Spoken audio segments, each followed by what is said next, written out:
RTP 9:16, el economista Larry Yumibanda. ¿Cómo está, economista? ¿Cómo le va? Buenos días a ustedes, buenos días a la audiencia, a las órdenes. Díganos que nos tiene súper buenas noticias en materia económica. Uy, Dios mío, ojalá. Bueno, ayer escuchaba a la ministra de Economía en una entrevista Estuvo que con Carlos Vera. perspectiva de crecimiento para este año va a ser del 3%. Ok, bueno. Okay. Eso hay que verlo, porque ni siquiera las fuentes oficiales del Banco Central han hecho esa modificación. Entonces, el Banco Central ha dicho 1.8% este año. Entonces, ¿eso lo dijo cuándo, economista? ¿A inicios de año, términos de año, esa proyección el Banco Central? Claro, a inicios de año. Ok. Entonces, pero hay que ver bueno, ya ha pasado 3 meses, puede ser todo que haya el panorama mejorado. político, local, internacional y también los factores exógenos y endógenos que está pasando en la economía ecuatoriana. Entonces, el tema del petróleo, ¿ok? Eso va a tener un impacto positivo en términos medios para el crecimiento del país. Pero tenemos un problema de inundación, tenemos un problema de la guerra comercial con Colombia, tenemos un problema también del poco desarrollo en materia de inversión e infraestructura que tiene el gobierno. Entonces, eso hace que al final nosotros que hicimos una estimación con modelos econométricos, ¿sí? Nos da una proyección de crecimiento del 1.2% para este año. Por debajo de lo que había señalado el Banco Central. A ver, para los mortales que sabemos que ustedes lo complican todo, economistas, ¿en qué se traduce esto? Lo que lo complica son los políticos. Los términos, no la vida, no la vida. ¿En qué se traduce un crecimiento por debajo del estimado del Banco Central? Mire, ¿qué significa? Que la economía va a perder fuerza conforme va pasando los meses. Entonces, yo creo que la situación del país da para que el Ecuador de alguna otra forma comience a aplicar medidas que hasta la fecha no se han hecho. ¿Se han bajado las tasas de interés? ¿Que lo puede hacer el gobierno vía Junta de la Política y Regulación Monetaria? No.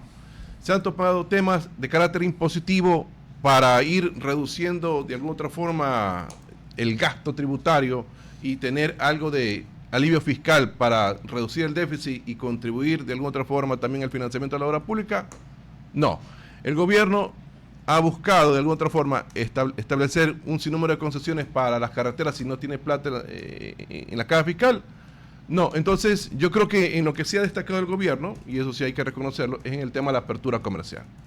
La apertura comercial, aunque ha puesto en vigencia los tratados de libre comercio negociados con Lazo, pero yo creo que va en esa línea, pero yo creo que todavía falta muchísimo por trabajar dentro del campo interno de la economía.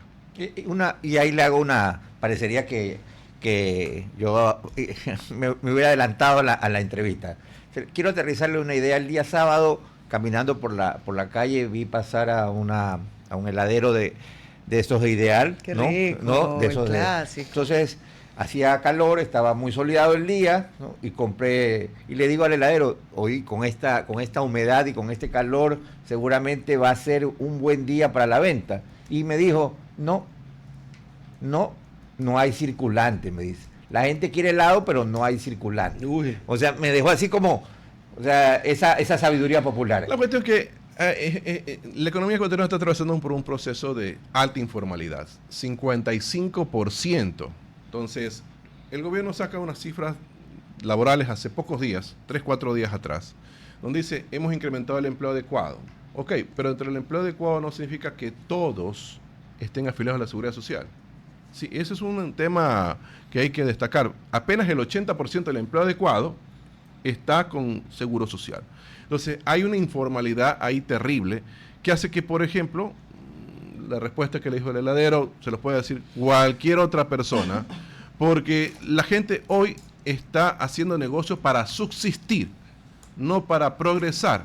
Entonces yo creo que ahí falta muchísimo por trabajar. Yo creo que el tema de establecer ya una agenda realmente de cambio, creo que sería la parte fundamental que el gobierno nuevo lo tiene que hacer. Déjeme que le pongo un par de ejemplos con los que no coincido, pero estoy obligada a hacerlos. Decir que no hay circulante y que no hay economía contrasta con las imágenes de los últimos feriados, playas repletas, terminales terrestres a reventar, restaurantes, centros comerciales. Es como que tú dices, el ejemplo decían, ¿cómo dicen que no hay dinero si tienes todo este escenario de movimiento económico? Yo le voy a poner un ejemplo. Si a un centro comercial en diciembre van 1 millón de personas, al año posterior van 600.000 personas, igual va a estar lleno. Entonces ese es el flujo de gente que normalmente va disminuyendo hacia las compras. Y eso se ve ya prácticamente en las proyecciones de crecimiento del país, donde 16, estamos hablando de 16 actividades económicas del Ecuador van a crecer menos con respecto al año anterior. ¿Cuáles son? Estamos hablando agricultura, estamos hablando educación, salud, estamos hablando silvicultura, etcétera, ¿no? Alguien me dijo que el año 2025 igual iba a ser un buen año, no necesariamente por política pública económica, sino porque venía un ciclo. Por rebote. Gracias. Por efecto rebote. Pero que no tenía nada que ver con políticas económicas del gobierno nacional. Para hacer ese ajuste y que no nos quedemos en el rebote que se está desinflando, ¿qué debería? Cuatro cosas hacer hoy el gobierno nacional. Mire, ya mencioné dos. Tema de revisión de gasto tributario, revisión tema impositivo, revisión de tasa de interés. Ya, pero sea más puntual. Por ejemplo, revisión, por ejemplo, el IVA. ¿Será que él se lo baja? Bueno, ese es un tema que yo considero que puede ser topado ya al interior de la Asamblea Nacional. Sí, y obviamente por iniciativa del presidente de la República. Pero yo creo que más por el tema del IVA, el tema del impuesto a la renta. Sí, por ahí creo que va el tema a trabajar, más que todo por el asunto de ir bajando gastos tributarios, que son aproximadamente 6.000 millones de dólares, para que el gobierno tenga cierto alivio fiscal. Entonces, por ahí puede ir la salida. Por otro lado, yo creo que acelerar los temas de comercio van a ser importantes para ir concretando en este año, al menos poner en vigencia el acuerdo comercial con Corea del Sur, que ya estaría prácticamente en la Asamblea Nacional. Y adicionalmente, y esto ya sí yo creo que es parte de la actividad del propio gobierno, ¿no? Es justamente, bueno, cuál es el plan de infraestructura a impulsar en el Ecuador. Yo creo que en ese sentido no ha habido un dinamismo que realmente necesita la economía y por lo tanto el tema del bajo crecimiento para este año es lo que realmente evidencia. Hablando, ¿no?, solamente de Ecuador, ¿cuánto debería ser ese porcentaje de inversión en infraestructura para ahí sentir que hay un crecimiento generado? Siquiera 2.000 millones de dólares. El ministro Luque ha dicho que solamente para este año tienen 500 millones. Sí, eso es lo que tiene. O sea, necesitan aproximadamente 2.000 millones. ¿Por qué parecería a veces que la macroeconomía y la microeconomía en Ecuador no se juntan? No, sí se juntan. ¿Usted cree que se juntan? Claro, porque los datos de la macroeconomía son en función de los datos de la microeconomía. Yo diría, economista, pinchito de esto desde hace muchos años, que para mí, para lo que entiendo, como lego, por más de que cogí un par de clases de economía, lo que entendemos por macroeconomía es muy distinto a lo que realmente entienden los economistas por macroeconomía.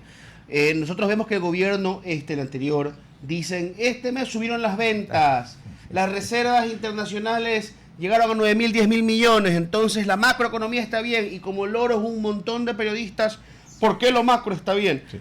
Yo creo, corríjame si me equivoco, que si las cifras de empleo no suben en 10 años, si el crecimiento económico es súper tímido comparado al del resto de países en vías de desarrollo de la región, si la deuda pública no está en buen nivel, todo eso es macroeconomía, y por ende lo macro tampoco está bien. A ver, es porque hacen lecturas parciales. Porque cuando comenzamos a ver coeficiente de Gini, pobreza, extrema pobreza, ya las cosas cambian. Usted puede tener excelentes ventas, pero si eso no se distribuye como beneficios sociales, hablando ya al campo ya de la gente, obviamente se va a ver una concentración en pocas manos. Y ese es el problema que está atravesando no solo Ecuador, sino América Latina, el tema de desigualdad. Coeficiente de Gini 0.47. Sí, para Ecuador. Y en el tema de pobreza, bueno, los gobiernos han utilizado siempre la pobreza por ingreso, que ese es más fácil de reducir. Usted establece un bono y saca a la persona de la pobreza por la línea de pobreza establecida por el Banco Mundial, que el gobierno la adoptó también. Pero cuando ya hablamos de pobreza multidimensional, la cosa cambia.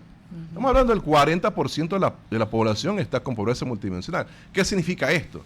Que la gente está viviendo en casas de caña, que la gente vive en pisos de tierra, que la gente no está enviando a los niños a la escuela, que la gente no está enviando a los niños a los centros de salud. Entonces hay algunas dimensiones que eso obviamente para los políticos no les conviene mostrar esa cifra. Entonces la situación del Ecuador es más o menos lo que está viviendo hacia aproximadamente unos 15 años atrás, y eso, si eso no se corrige a tiempo, la cuestión es que van a profundizar el tema de cara a los próximos años. Economista, y ahí déjeme tomar una realidad de Argentina. ¿Qué es microeconomía para el argentino? El argentino, usted ahora le dice, es que ya no llego. Antes el dinero le alcanzaba hasta fin de mes.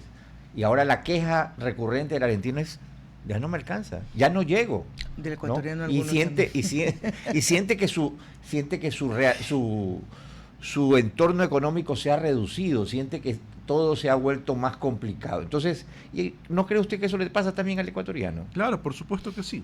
Y eso es lo que más o menos se ve cuando se le hacen las consultas. Ojo, encuestas hechas por la institución oficial, que cuando hacen la medición del índice de actividad económica y también otros indicadores, cuando se le pregunta al ciudadano cómo ve la situación del Ecuador de cara a los próximos meses, en 90% dice no mejora o está igual. Entonces, ¿eso qué significa? Que las cosas no avanzan. A mí me preocupa cuando se cogen los números sin mirarlos de forma general, y el ejemplo que usted pone de la pobreza. ¿Y por qué me preocupa? Porque los planes económicos se hacen en función de las cifras y de cómo las catalogas. Si tú dices que has salido de la pobreza, seguramente muchos planes de política pública y de asistencia se caen, de educación o de focalización del recurso, porque dices, ya no tengo pobres aquí, ya debo disminuir mi inversión. Por eso me preocupan las lecturas que se hacen. Si tú sales al mundo a decirle que has reducido la pobreza, pero te quedas solamente con ese concepto tan pequeñito, que es que ya no ganan, que ya ganan algo, que tienen $100 mensuales, es de tristeza absoluta, pues, economista. Bueno, yo escuché esa declaración, si se refiere al presidente de la República en Panamá, sí lo dijo ante un auditorio donde estaban exmandatarios. O sea, insisto, manejar el concepto de pobreza por ingreso es un error. Ojalá algún gobierno diga, bueno, la medición de la pobreza va a ser desde el punto de vista multidimensional, porque hay varias formas de medir la pobreza, pero la multidimensional es la más completa, ¿sí? Entonces, yo creo que ahí podremos ir avanzando, porque ahí vendría la articulación con los gobiernos autónomos descentralizados, porque también uno de los temas que es parte del problema de Ecuador, que se arrastra siglos atrás y que se vive en el siglo XXI, es que no se llega a la cobertura de alcantarillado a nivel nacional. Falta todavía potable 30% por cubrir, y en agua potable falta por cubrir el 15%. Y hay que ver si el agua potable tiene realmente la condición de potable. Bueno, eso ya es una discusión entre... No, en serio, por la calidad claro, y la cantidad de enfermedades que hay. A ver, conversemos un poco de este segundo trimestre, en cifras. ¿Qué se espera que se proyecte? O sea, no hay data todavía con respecto al segundo trimestre.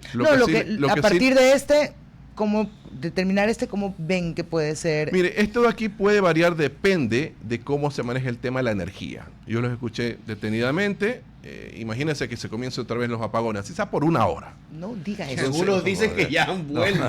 Por una hora. Entonces ya comienza el problema, y eso es una variante más para ir cambiando las previsiones de crecimiento. Correcto. Entonces, por eso le digo, ya depende de muchos factores. Depende también si la guerra de Irán continúa. Porque podemos tener un precio de barril de petróleo de 80, pero la importación de derivados y el subsidio se incrementa y hace una presión al déficit. Invito a la gente a recordar el inicio de la guerra, de la invasión de Rusia a Ucrania en el 22. Me acuerdo que se disparó el precio del aceite, ¿ya? Y el aceite para uso doméstico, para cocinar. ¿Por qué? Porque una importante producción del girasol, que es uno de los aceites vegetales más importantes, es ucraniano. También se disparó el fertilizante. Pero en el caso particular del aceite, yo escuchaba a mucha gente decir, ¿cómo era? El cuñado de Lazo, es el que tiene la palma. ¿Cómo era? Apellido... Acérquese al micrófono y termine, porque ya no me acuerdo bien. Pues la gente pensaba, es un negociado. No, la economía global termina impactando la economía local por estos shocks causados por guerras, así que a lo mejor si esto se consolida, pronto veremos. Y hay dos efectos todavía que faltan de ir midiendo, que es el tema de la tasa de interés, porque si se genera un efecto inflacionario, que de hecho va a pasar, los bancos centrales ajustan la tasa de interés hacia el alza, y eso va a encarecer el crédito internacional para todos. Y otra, la apreciación del dólar. Ok, economista, vamos a tener que decirle gracias. Aunque no me deja muy feliz, pero igual. Gracias por haber estado con nosotros, economista Larry Yumi Banda. Un abrazo, y también un abrazo a la audiencia. Yo no solamente me llevo el análisis del economista Yumi Banda, me llevo ese comentario de el doctor Rodríguez sobre el helado ideal. Yo les recomiendo el mejor maridaje del mundo, un blanc de blancs de Misec con helado ideal de naranjilla. Luego me comentan. RTP